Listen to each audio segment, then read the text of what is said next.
The girl sat alone in the corner of the garden, always alone. Her name was Era, and she came from a faraway world called Lyra. For 3 years, she had lived on Nexus 7, the busy space station that connected 5 alien worlds. For 3 years, no one had touched her. No one could. "Don't go near the Lyrian," mothers told their children. "Her touch turns flesh to dust." It wasn't a lie. Era's purple skin contained tiny cells that broke down any living thing that touched her. It was how her people survived on their dangerous homeworld, a defense against predators. But here, among people who wanted to live together in peace, it made her an outcast. Today, like every day, Era watched others from her bench in the community garden. The garden was the heart of Nexus 7, with plants from many worlds growing together. People came to relax, to meet, to touch. Era came to remember what it was like to be part of something. A group of blue-skinned Navi children ran past, laughing. One small boy tripped and fell near Era's bench. Without thinking, she reached out, then quickly pulled her hand back. The boy's mother rushed over, her face tight with fear. She grabbed her son and hurried away without a word. Era lowered her head. She understood their fear. 3 years ago, when she first arrived, a kind station worker named Ta had welcomed her. He didn't know what she was. He had shaken her hand. Within seconds, his fingers turned gray. Within minutes, his whole hand was crumbling. The medical team saved his arm, but just barely. Since then, everyone kept their distance. Everyone except Director Da. "Good morning, Era," said a calm voice. Era looked up to see the station director standing several feet away. Da was short for a human, with gray hair cut close to her scalp and dark eyes that missed nothing. "Good morning, Director," Era replied. "The flowers from your world are blooming nicely," Da said, pointing to the silver-petaled plants nearby. "The gardeners say they've never seen anything grow so fast." "On Lyra, they would be considered slow," Era said with a small smile. "Everything on my world fights to survive." Da nodded. "Much like you." An uncomfortable silence followed. Era knew why Da had come. It was the same reason she came every month. "The council meeting didn't go well," Da finally said. "They want me to leave." "Some do." Councillor Park was quite vocal about it. "He believes your presence poses too great a risk." "Because of what happened last week," Era said. "It wasn't a question. Last week, a drunk trader had bumped into her in the market. His sleeve had brushed her neck. By the time the medical team arrived, his entire arm was gray and flaking away. They saved him, but the damage was done, to both the trader and to Era's fragile position on the station. "I have held them off for now," Daz said, "but I cannot do so forever. Era, we need to find a solution." Era looked at her purple hands, the same hands that could never hold another's. "There is no solution, Director. My biology is what it is." "Perhaps," Daz said, "but I've learned in my long life that impossible often just means we haven't found the right approach yet." She checked her wrist device. "I must go. A human diplomatic vessel is docking today, and I need to welcome them." "More humans," Era said. "They will fear me too." Daz's eyes crinkled at the corners. "Don't be so sure. Humans can surprise you." As Da walked away, Era returned to watching the people in the garden. Couples holding hands, friends touching shoulders as they laughed, parents hugging children, all the casual contacts that made up normal life, all the things she could never have. She didn't notice the tall human man watching her from the garden entrance, his eyes curious rather than afraid. The human ship Earth Envoy docked at Nexus 7 with a soft hiss. Inside the main airlock, Hoon checked his uniform one last time. As the newest member of the diplomatic team, he wanted to make a good first impression. "Remember," said Chief Diplomat Shu, "we are guests here. Watch, listen, and say little." Hoon nodded. That suited him fine. He had always been better at watching than talking. The airlock doors slid open. Director Dai stood waiting with a small welcome team. After formal greetings, Day led them on a tour of the station. Nexus 7 hosts over 30 different species, Dad explained as they walked. We are proud of our diversity. Hoon took in everything. The tall, thin avians with their feathered arms, the heavy-set boros with rocky skin, the liquid-like mers who moved in special floating tanks. So many life forms, all living together. Then he saw her. In the community garden, sitting alone on a bench, was a purple-skinned woman. Unlike the other aliens who grouped together, she had a wide empty space around her. No one approached her. No one even looked at her. Hoon stopped walking. "Who is that?" he asked, pointing. The rest of the group had moved ahead. Only Dai heard his question. She followed his gaze, and her expression softened. "That is Era. She is a Lyrian." "Why is she alone?" Day studied Hoon's face carefully. Lyrians have a unique biology. Their skin releases compounds that break down organic matter on contact. In simple terms, touch her and you turn to dust. Hoon's eyes widened. "That's terrible." "Yes," Dai agreed. "For her most of all." The group moved on, but Hoon found his thoughts returning to the lonely figure in the garden. The next morning, Hoon sat in the station's library, his screen filled with information about Lyria and its people. Most reports were scientific, dry facts about a dangerous species. But one file caught his attention, a personal account from a xenobiologist who had visited Lyria. Despite their deadly touch, Lyrians are a deeply social species.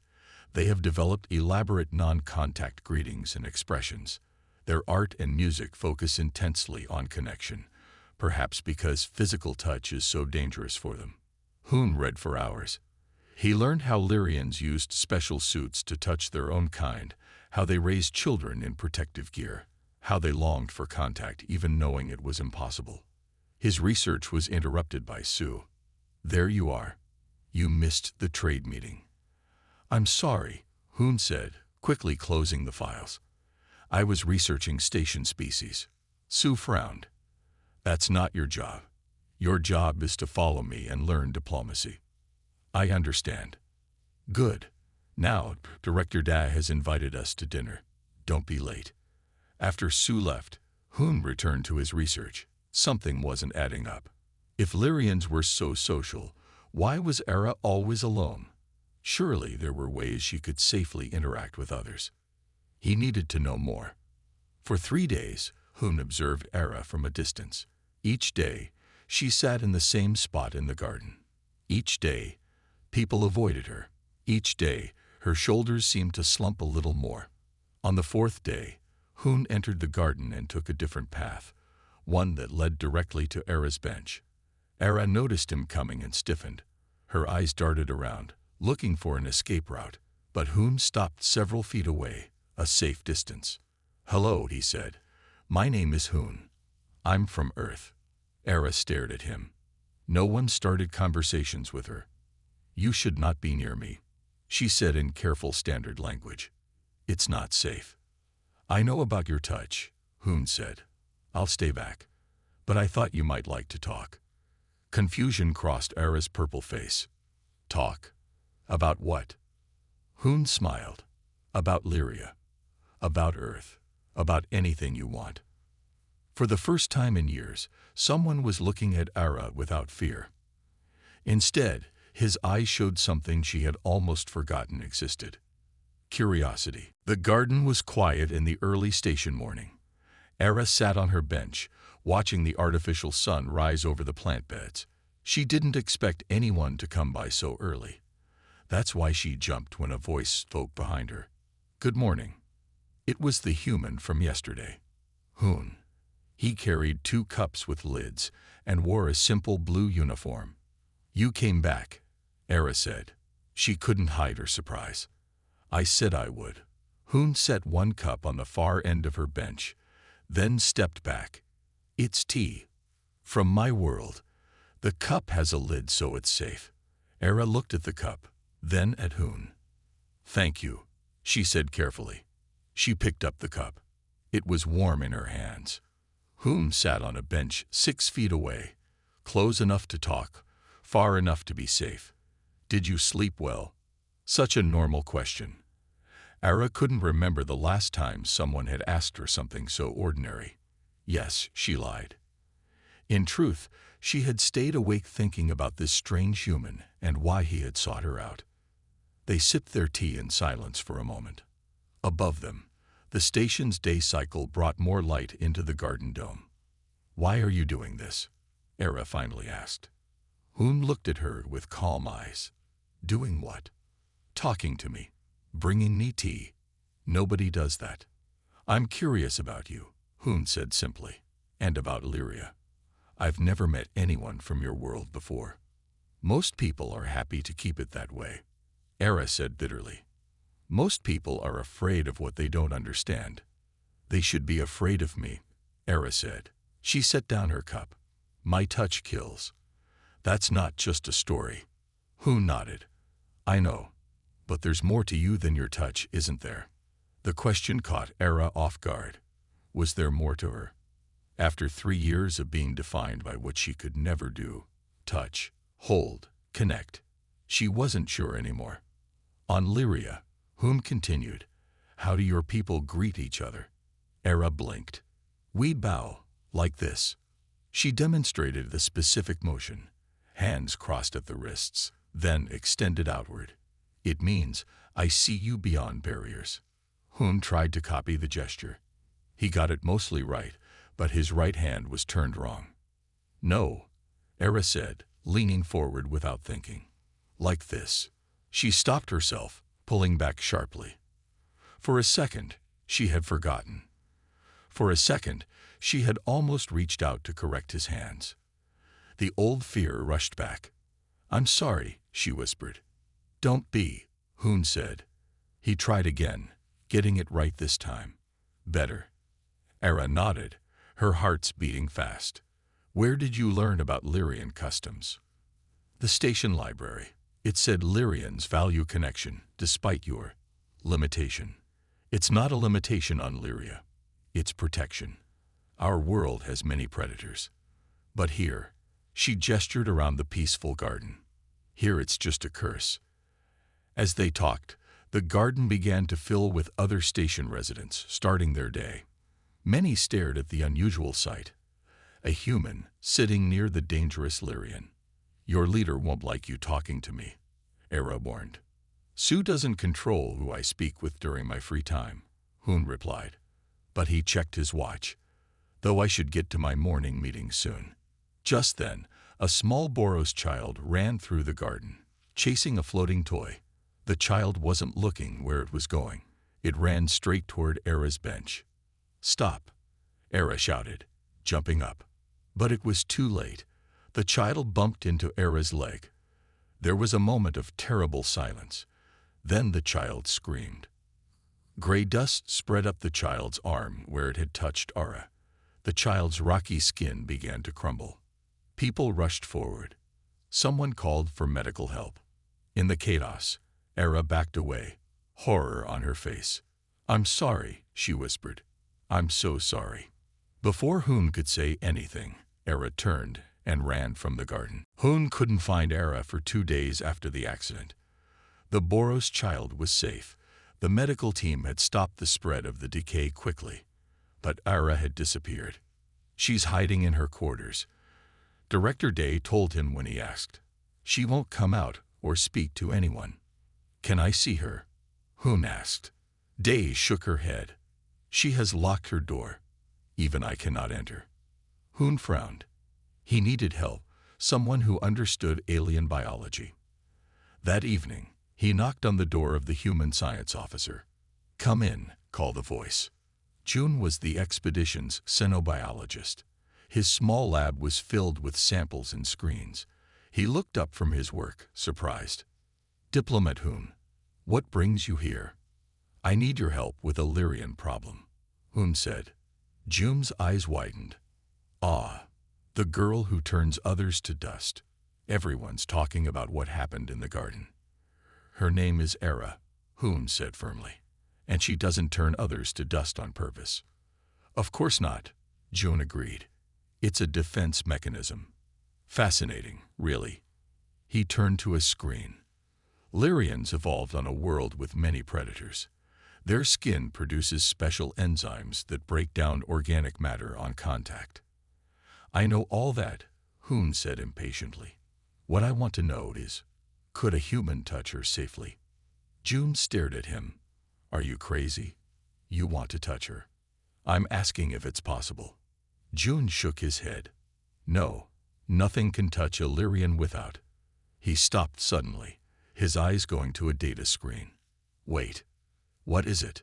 Hoon moved closer. Something I read once.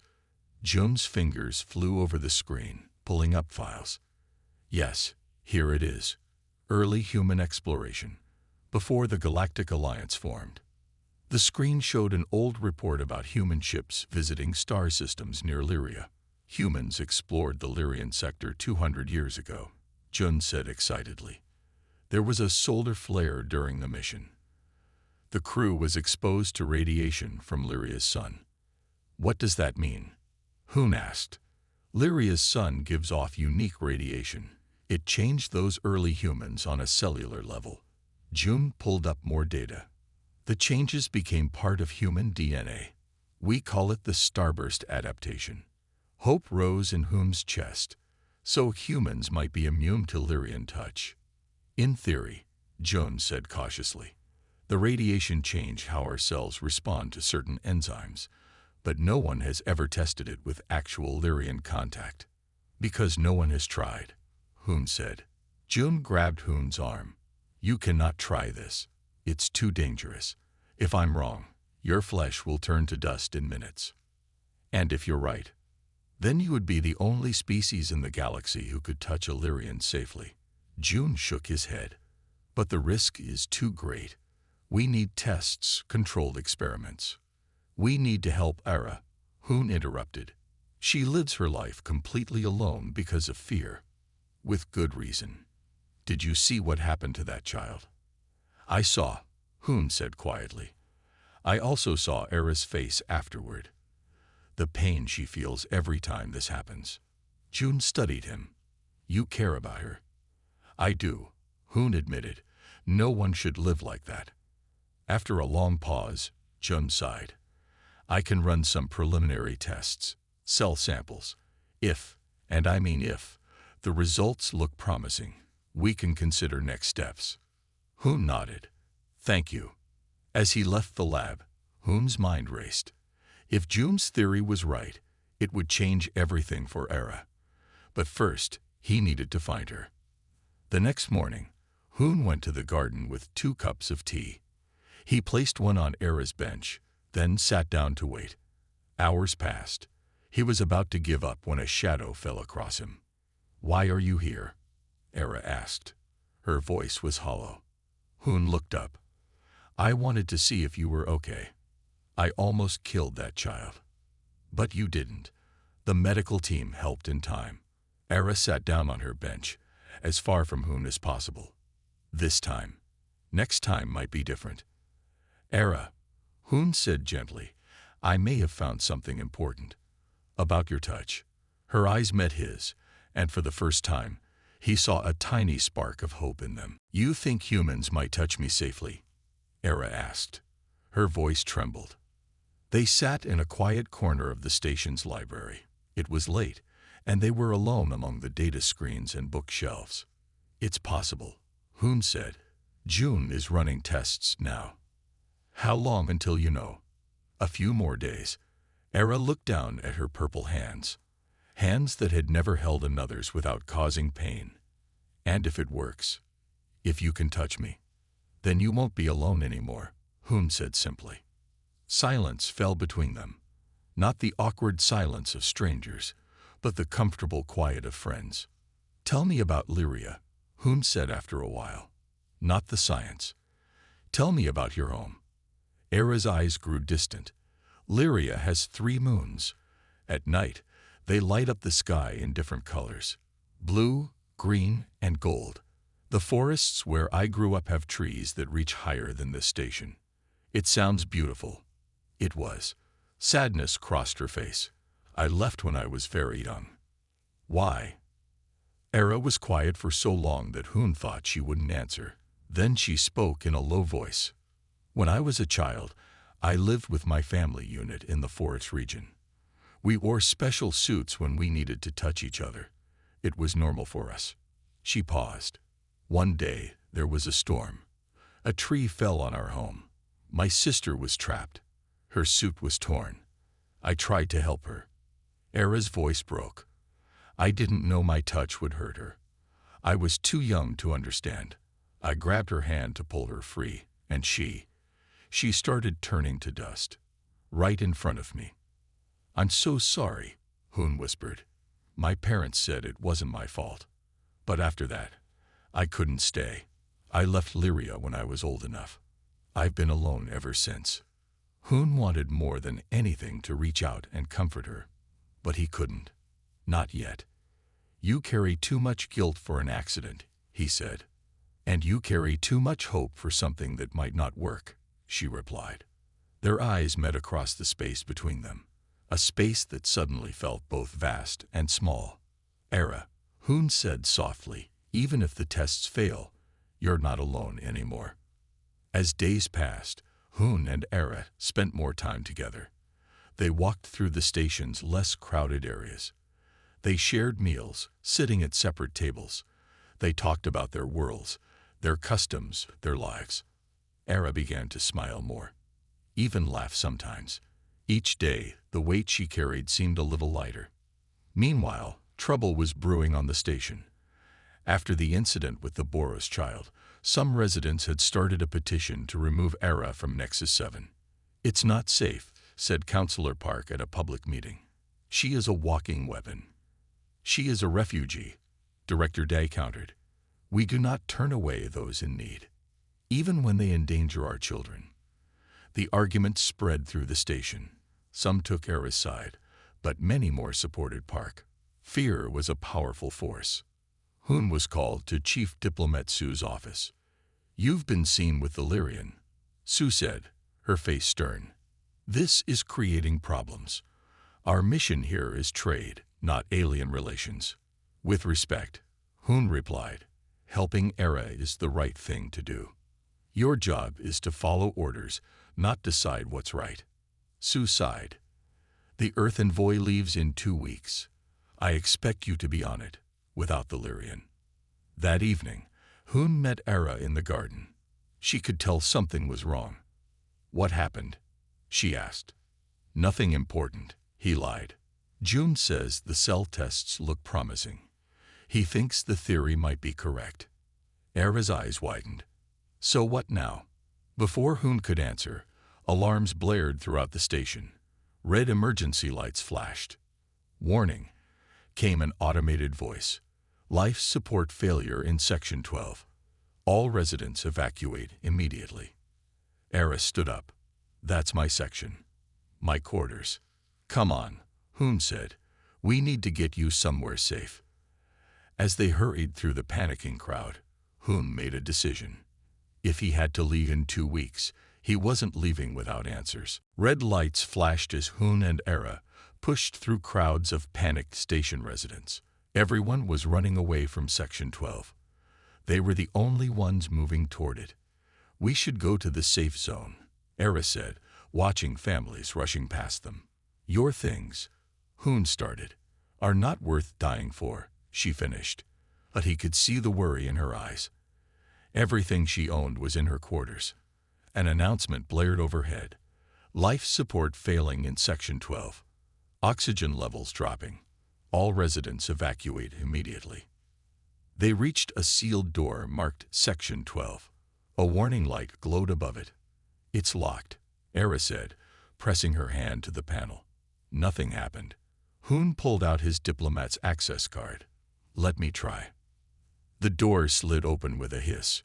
Cold air rushed out. Inside, emergency lights cast an eerie red glow over the empty corridor. Hurry, Hoon said. Which way? This way.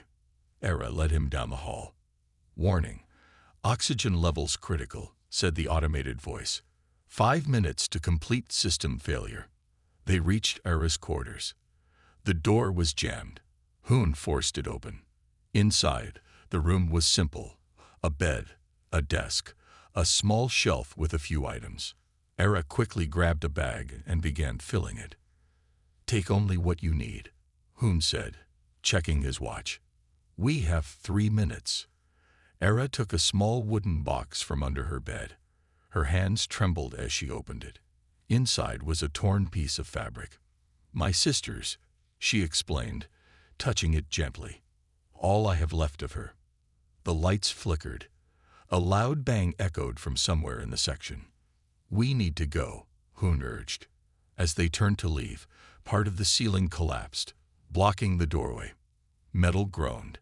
The station shuddered. "There's another way," Era said, pointing to a maintenance hatch. "It leads to the next section." They crawled through the narrow passage. Halfway through, the tunnel began to fill with smoke. "Something's burning," Hoon coughed. "Move faster." They emerged into a service corridor. The exit was visible at the end, a door leading to safety.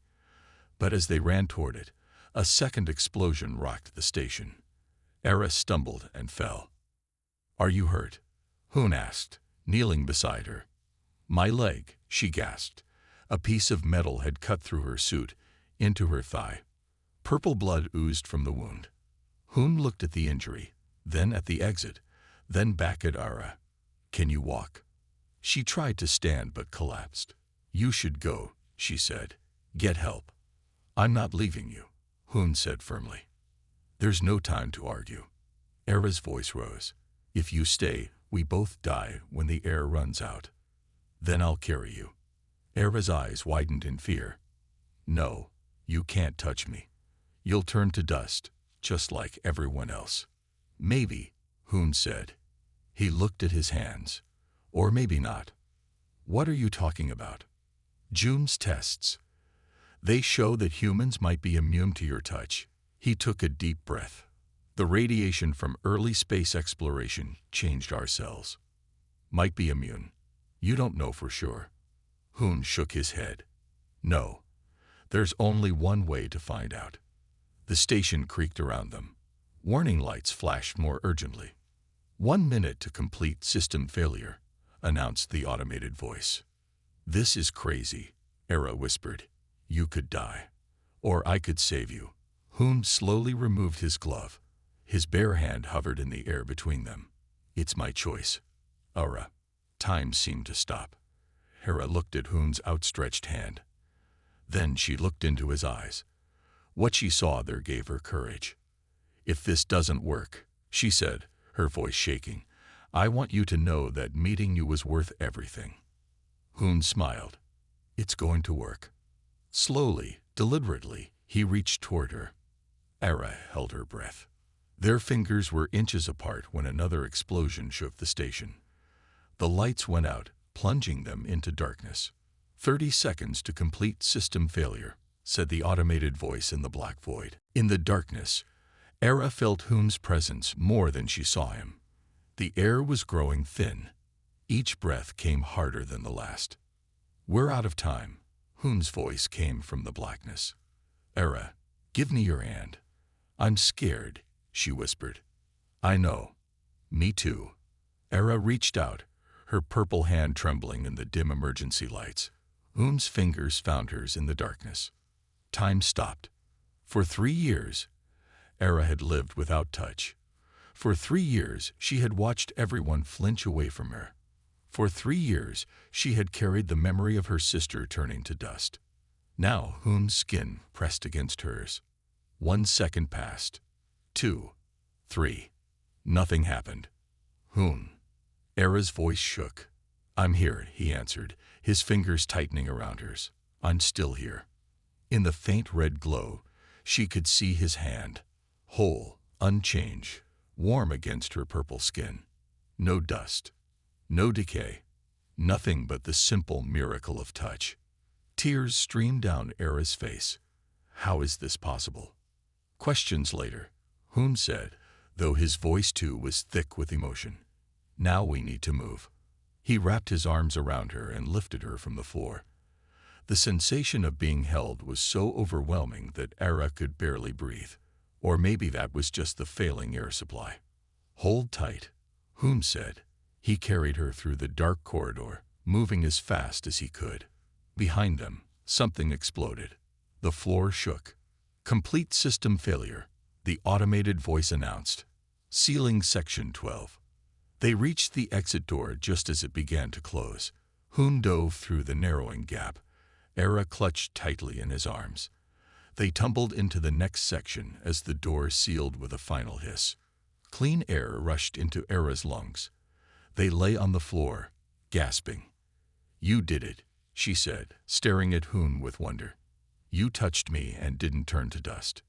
Hoon looked at his hands in amazement. June was right about the starburst adaptation. They were interrupted by a medical team rushing toward them. The team stopped short when they saw Hoon holding Era. "Don't touch her," one medic shouted. "It's okay," Hoon said, still not letting go of Era's hand. "I can touch her. Humans can touch her safely." The medics looked at each other in confusion. One of them, braver than the rest, stepped forward with a scanner. He waved it over Hoon's hand where it held Era's. "Impossible," the medic whispered, looking at the readings. "His cells are intact. There's no decay." Word spread quickly. By the time they reached the medical bay, a crowd had gathered. Director Dad pushed through to the front. "Is it true?" she asked, her eyes wide as she saw Hoon sitting beside Era, still holding her hand. "Yes," Hoon said. "Something in human biology makes us immune to the Lyrian defense mechanism." June arrived, out of breath from running. "The adaptation from the solar radiation," he explained to Da. "It changed human cellular structure." More people pressed forward, watching in amazement as Hoon gently helped the medical team clean Era's leg wound. His touch caused no harm. It was like watching the impossible become possible. Era couldn't stop staring at their joined hands. After years of isolation, after a lifetime of fearing her own touch, someone could hold her hand. "How do you feel?" Hoon asked softly. Era looked up at him, her eyes shining with tears. "I feel found." Director Day watched them with a smile. "This changes everything," she said to June. "For Era, yes," June agreed. "But I wonder what it means for the rest of us." Outside the medical bay, the news spread throughout the station. Era, the untouchable Lyrian, could be touched by humans. Already, theories and questions swirled. Why humans? What did it mean? Was it a cosmic coincidence or something more? Counselor Park pushed through the crowd, his face tight with concern. "This doesn't change the danger she poses to the rest of us," he said to anyone who would listen. "She's still a threat." But when he looked through the medical bay window and saw the joy on Era's face as she experienced her first safe touch in years, even his hard expression softened a little. Inside, Era and Hoon weren't thinking about politics or science. In that moment, only one thing mattered: the simple miracle of hands touching without fear. News traveled fast on Nexus 7. Within a day, everyone knew that humans could touch Lyrians safely. Within 2 days, scientists from every species wanted to study Hoon and Era. Within 3 days, the first messages arrived from other worlds. "The Galactic Council is interested in your discovery," Director Day told them. They sat in her office, Hoon and Era side by side, their hands still linked as if afraid to let go. "They're sending representatives." "Why?" Era asked. "It only matters to me and other Lyrians." Day smiled gently. "It matters more than you think. This is the first time any species has been immune to Lyrian touch. People want to know why." June, who had been studying samples from both Hoon and Era, cleared his throat. "I may have an answer." All eyes turned to him. "I found something strange in both your DNA," he said. "A pattern that shouldn't be there. It's the same in both of you, but it works differently." "What does that mean?" Hoon asked. "It means," June said slowly, "that humans and Lyrians were changed by the same source. Long ago. Silence filled the room. Day leaned forward. Are you suggesting genetic engineering, June finished, by someone else, someone who came before all of us? The idea was shocking. Most species believed they had evolved naturally on their homeworlds. The pattern is artificial, June continued, too perfect to be random.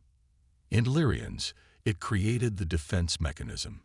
In humans, it created resistance to that same mechanism. As if someone wanted us to be able to touch each other, Era said quietly. Or to need each other, Hoon added. While they talked, news of the discovery spread beyond Nexus 7. On some worlds, it was welcomed as a scientific breakthrough. On others, it caused fear. Humans and Lyrians were engineered by aliens, said one news report. What else don't we know about Earth humans? Some began to call humans modified ones, or the touched. Others wondered if humans had other hidden abilities. Fear and curiosity mixed together. On Nexus 7, Counselor Park called an emergency meeting. This confirms what I've been saying, he told the station council. The Lyrian is dangerous. And now we learn that humans have been tampered with. They could be dangerous too. That's ridiculous, said one counselor. Humans have been part of the Galactic Alliance for decades, but never allowed to touch Lyrians before, Park countered. Who knows what might happen now? Outside the council chamber, Hoon and Era waited nervously. The past 3 days had been the happiest of Era's life. For the first time, she could experience touch without fear. Hoon holding her hand, hugging her, brushing hair from her face. Simple things that others took for granted. Now it might all be taken away. Chief Diplomat Sue approached them, her face stern. The Earth envoy leaves tomorrow, she told Hoon. You will be on it. What about Era? He asked. The Lyrian is not your concern. She has a name, Hoon said, his voice rising. And she is my concern. Sue's eyes narrowed. You've forgotten your duty, diplomat. Your job is to represent Earth, not to get involved with alien matters. This is bigger than politics, Hoon argued. This discovery could help Lyrians everywhere. Exactly why it should be handled by proper authorities, not a junior diplomat. After Sue left, Era squeezed Hoon's hand. She's right. You should go with your ship. And leave you here. Alone again.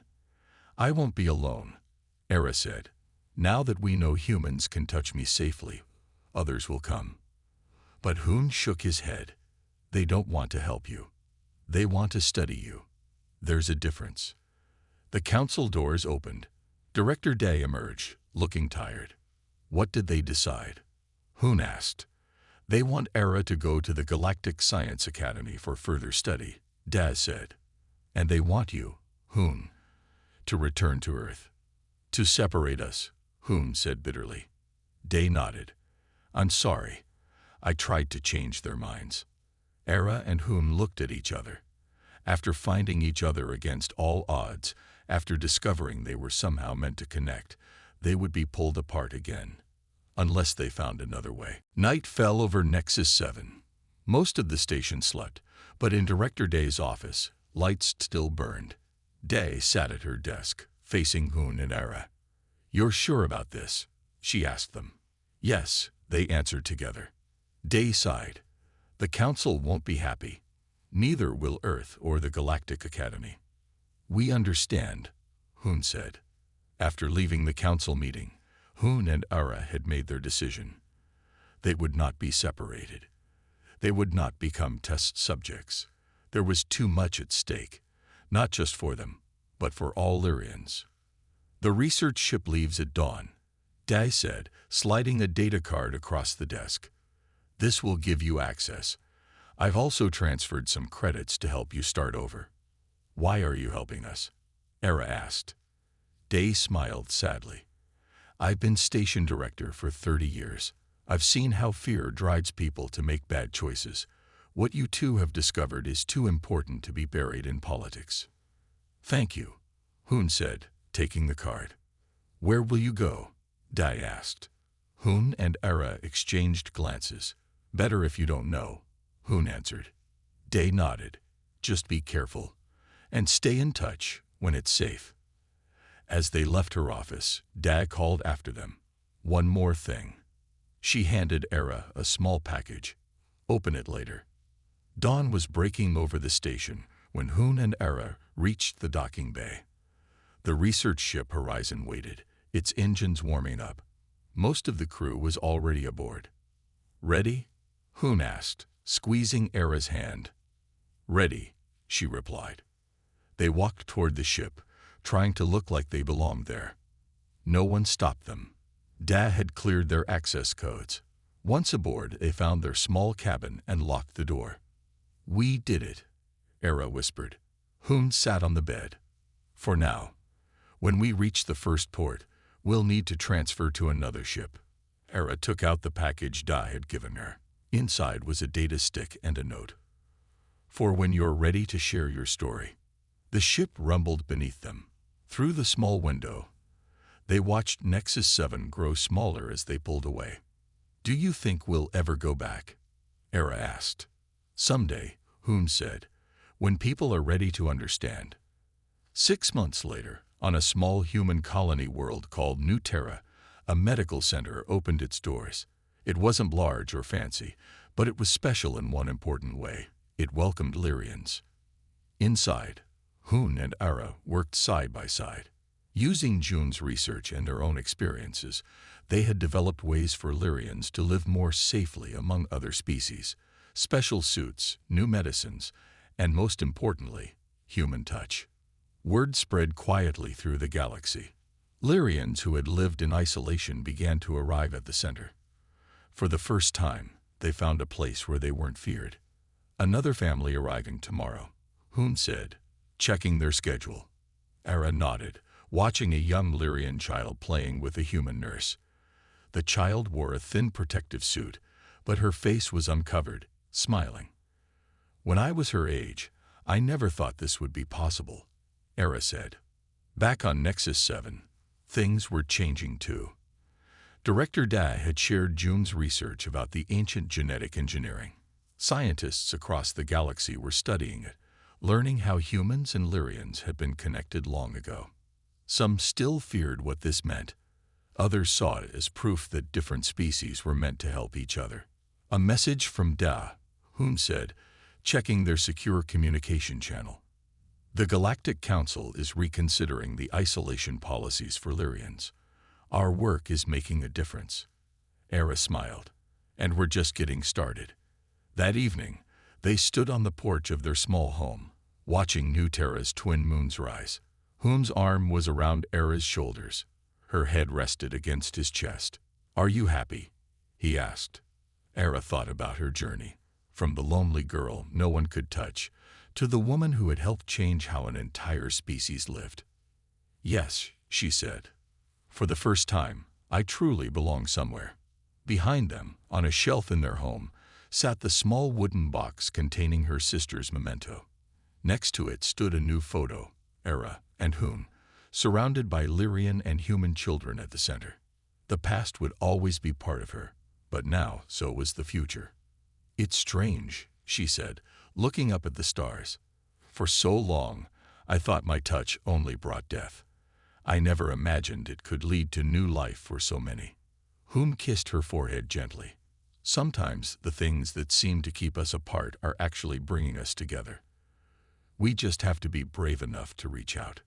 And as the moons climbed higher, lighting their joined shadows on the ground, they knew they had only just begun. The end